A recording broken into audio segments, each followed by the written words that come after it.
Warriors fans are getting restless, and with good reason. This past weekend felt like a punch to the gut for Dub Nation. Once again, the front office sat on its hands, waiting for clarity around Jonathan Kaminga's situation, and in the process, they let another golden opportunity slip through their fingers. Early in the offseason, it made sense to stay patient, to wait and see how the roster would shake out before making any bold moves. But that strategy is now backfiring. The market's moving, players are finding new homes, and the Warriors? They're standing still. It's one thing to miss out on big-name targets like DeAndre Ayton, who honestly might not have been the ideal fit anyway. But letting Malcolm Brogdon walk to the Knicks on a minimum deal? That's brutal. And no spin can make that loss look good. This one hurts not just because of who Brogdon is, but because of what he represents, a steady, experienced sixth man who could have brought much-needed balance and leadership to the second unit. Let's not forget, Brogdon was the NBA's Sixth Man of the Year just 2 seasons ago. That's not ancient history. The fact that a player of his caliber ends up signing a minimum contract is already mind-boggling. But the fact that the Warriors didn't jump at the chance to get him for that kind of deal, that's organizational malpractice.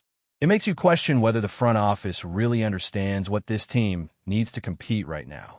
Brogdon could have filled that gaping hole the Warriors currently have behind Steph Curry.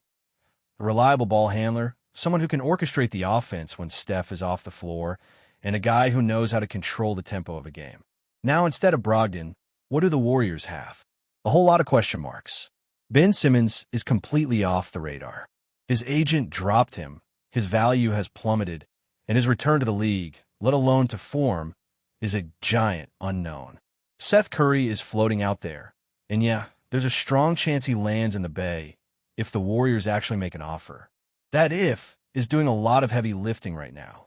Then there's Al Horford, another veteran who could help fill the leadership void, but he's not going to sit around forever waiting for a team that can't decide what direction it's heading. At some point, he's going to choose retirement over being part of a confused rebuild. And let's call it what it is. That's the image the Warriors are putting out there right now. Every signal they're sending to the rest of the league screams hesitation, disorganization, and mixed priorities. Free agents can smell that uncertainty from a mile away. No player with options is looking at the Warriors and thinking, yeah, that's where I want to go. Not when they're dragging their feet on every possible deal. This is a franchise that used to symbolize excellence, strategy, and execution. Lately, it's looking like a team without a plan, stuck between chasing another ring and holding on to potential that may never fully blossom. But not all hope is lost. Losing Brogdon stings, but the Warriors still have the tools to turn this situation around if they move fast. Ironically, the very team that stole Brogdon away, the Knicks, might actually be his source of salvation. New York's front office is in a bit of a roster crunch right now. They're pushing all their chips in, trying to build a win-now team with reliable veterans. That leaves some of their younger talent, guys who don't fit the current timeline, in a bit of limbo. And this is where Golden State has a real opportunity. Names like Packham Dadiot and Tyler Kolek might not jump off the screen, but they're exactly the kind of cheap, high-upside players the Warriors need to be targeting. The Knicks are going to have to shed some contracts to make all their new signings work, and these guys could be available for practically nothing. Golden State has a $2.2 million trade exception left over from the Lindy Waters deal. That exception, paired with a second-round pick that's unlikely to ever convey, might be all it takes to pry away one of these promising young pieces. Take Dadiot, for example. He barely saw the floor in New York last year, but he's still just 20 years old. He was the youngest player in his draft class, and while he struggled from beyond the arc, he showed flashes of potential in the G League. He's raw, no doubt, but with the right development, and let's not forget, the Warriors have one of the better development pipelines in the league through Santa Cruz. He could grow into a useful rotation piece, maybe even a starter down the line. He's got the athleticism, the length, and the frame that the current Warriors roster is sorely lacking. Tyler Kolek is a different kind of prospect. He's not the athlete Dadiot is, but he's a floor general in every sense of the word. He led Marquette as the Big East Player of the Year and knows how to run an offense. He can pass, he can control tempo, and he plays solid defense. Right now, he doesn't necessarily fill the Warriors' biggest need. They need size and athleticism more than another smart passer, but his upside is still real. Between the two, Dadiet might be the better short-term bet, just because of how well his profile fits the Warriors' current gaps. The beauty of these potential moves is how little they cost. These aren't blockbuster deals. These are quiet, under-the-radar pickups that championship teams make.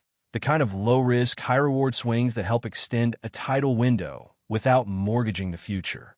And when you're strapped for cap space like the Warriors are, these are exactly the kinds of deals that matter. You're not going to land a superstar with minimum contracts and trade exceptions. But you might just find a diamond in the rough, and that's how dynasties stay alive. Of course, none of this means anything if the front office keeps waiting for the perfect moment to act. Because, newsflash, that moment's not coming. Jonathan Kaminga's situation isn't going to magically resolve itself. The 2-year, $45 million deal is sitting on the table, and he doesn't want it. Every sign points to him taking the qualifying offer and betting on himself in unrestricted free agency next summer. And honestly, who can blame him? If he believes he's worth more and wants to prove it, that's his right. But the Warriors can't let that decision hold the rest of the offseason hostage. If the plan is to keep Kaminga, then great, move forward under that assumption and start making deals to support that path. If not, pull the qualifying offer and start shopping him before you lose all leverage. Because right now, his value is still high enough to bring back meaningful pieces. Teams like Phoenix would absolutely be interested in a guy like Kaminga if it meant they could offload contracts like Nick Richards or Royce O'Neal and maybe even throw in some picks. But every day that passes without clarity chips away at that value. Meanwhile, there's another name that keeps coming up, and for good reason. Kelly Oubre Jr., he's a familiar face, he knows the system, and while his first stint in the Bay wasn't exactly legendary, he showed flashes of what he could be. More importantly, he's available. The Sixers are trying to shed salary, and Oubre could be acquired using the Warriors' $8.8 million trade exception. That's another almost free pickup. Oubre brings energy, defense, toughness, and enough scoring to make an impact. He's not a sharpshooter by any means, but his grit and intensity could make a big difference on the wing. Stick him next to Draymond and Jimmy Butler. If that move ever happens, and suddenly the Warriors have a perimeter defense that opponents won't want to mess with. Oubre might not be the answer to all the Warriors' problems, but he'd be a step in the right direction. Plug him into that starting lineup, maybe at the 2 or 3, depending on what role Jimmy takes. And you've got a physical, switchable defender who can help keep guys like LeBron, Giannis, and Anthony Edwards in check. That kind of versatility is hard to find, especially on a team that lives and dies by the 3. And that's the identity the Warriors can't afford to lose. This team's entire legacy has been built on spacing, movement, and perimeter shooting. If you're going to stick to that blueprint, you need guys who can hold their own on defense and contribute just enough offensively to not be a liability. Oubre fits that mold. He's not perfect, but he's a better option than sitting on your hands, waiting for the ideal player to fall from the sky. The urgency is real, and it's only growing by the day. With every passing hour, the Warriors are losing ground in a Western Conference that isn't waiting around for anyone. The Lakers are still dangerous with LeBron and AD healthy. The Nuggets have the best big man in basketball. The Timberwolves have taken a huge leap, and even teams like the Thunder and Pelicans are stockpiling talent and figuring out how to win. The Warriors, meanwhile, are stuck in this weird in-between zone. Not quite rebuilding, not quite contending. And that's the most dangerous place to be in the NBA. Either you're all in or you're not. Half measures don't win championships. That's why this offseason needs to be about clarity and action. Enough waiting on Jonathan Kaminga. Enough watching solid players sign for next to nothing while the front office hesitates. The Brogdon miss was the final warning shot. If that kind of deal comes and goes without even a real attempt, what does that say about the mindset of this front office? Are they still trying to win with Steph? Because if they are, they need to show it. Steph Curry isn't just the face of this franchise. He's the reason this team has any shot left at another title. But he can't do it alone, and the current roster just doesn't give him enough help. Let's be real. The bench is thin. The rotation lacks depth. and the few veterans they do have aren't getting any younger. Draymond Green is still a defensive genius, but his body is slowing down. Klay Thompson's departure leaves a hole that hasn't been filled. Chris Paul is gone. Kevin Looney might be next. And the young core? It's still too inconsistent to carry the load. Moody flashes brilliance, but struggles to stay on the floor. Podziemski has promise, but isn't ready for primetime responsibilities. And Kaminga, the supposed centerpiece of the next era, might not even be around much longer. So what exactly are the Warriors building toward? That's why these trade exceptions are so important right now. They're not just accounting tools, they're lifelines. The Warriors don't have cap space. They don't have draft picks falling from the sky. But they do have exceptions. They do have some small contracts to match salaries. And they do have a shrinking window, with Steph still playing at an elite level. So use the tools you have. Go after guys like Oubre. Go after younger players buried on deeper rosters. Look at contenders who are trying to shed salary and see who you can grab without giving up much in return. It's also time to be smart with the roster pieces already in hand. Players like Moses Moody and Buddy Hield still have value. Maybe not as cornerstones, but as trade pieces? Absolutely. Moody, in particular, still has upside. He's young, he's athletic, and he can shoot. But if packaging him means bringing back a more impactful rotation player, someone who can contribute immediately, then that's the kind of move you have to consider. The same goes for Hield. He's one of the better shooters in the league, and his contract isn't unmovable. If you can flip him for a wing or a big who fits better with the roster, you do it. The Warriors can't afford to fall in love with potential anymore. They need production. And this whole idea of waiting to see what happens with Kaminga, that's over. If he doesn't want the 2-year deal, let him take the qualifying offer and move forward. Or pull the offer and force a resolution.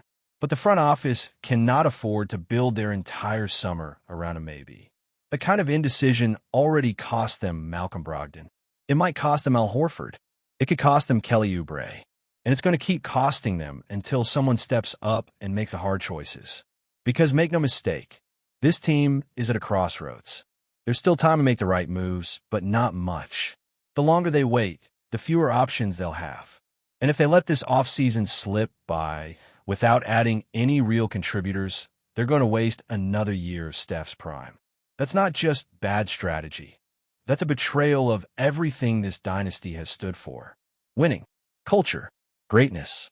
You don't build a legacy like this by sitting still. You build it by making bold moves when the moment demands it. Before we continue, make sure to leave a like and subscribe to the channel so you won't miss any exclusive Dubs updates. Let's keep going. Whispers have been swirling around the league for weeks, and now, the speculation has a ring of truth.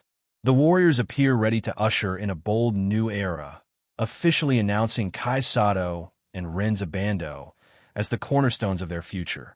Insiders hint that the team's strategy has been quietly reshaped over the past months, and the official confirmation seems to suggest that the Warriors are not just building for the next season, they're building for the next decade.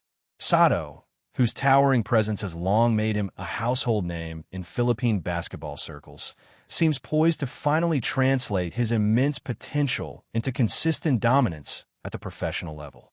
Sources close to the management suggest that the Warriors see him not just as a player, but as the centerpiece of a franchise identity that blends size, skill, and charisma.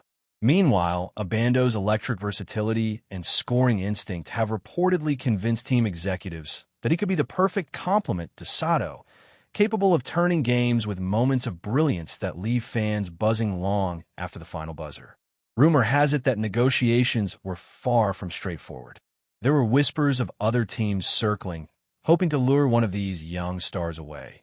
But the Warriors' front office allegedly played its cards perfectly, offering a vision of glory and long-term growth that proved irresistible. Behind closed doors, coaching staff are said to be designing a system that leverages Sotto's height and rim-protecting abilities while giving Abando the freedom to attack defenses and orchestrate fast breaks. If these murmurs are accurate, the Warriors may be on the cusp of a transformation that reshapes the league's balance of power. Fans, of course, are already buzzing on social media, speculating about how this duo could mesh with the existing roster and what the opening lineup might look like. Some insiders even hint that veteran players are excited to mentor these young talents, creating a culture that merges experience with raw potential. Whether this vision will immediately translate into victories remains to be seen, but one thing feels certain. The Warriors franchise has signaled its intentions loudly. The era of SOTTO and ABANDO is more than a rumor now. It's official, but the story is just beginning. As the season approaches, every move, every training session, and every whispered report will be dissected by fans hungry for the rise of a new dynasty. Could this be the moment Philippine basketball finally enters its next golden age? All eyes are on the Warriors, and the excitement is impossible to ignore. Stay updated exclusively with the latest Dub Nation news. Subscribe to our channel and hit the like button to keep getting daily updates on the Warriors. Don't forget to share your thoughts in the comments. Your input is essential for the Dubs community. Stay tuned for the next video.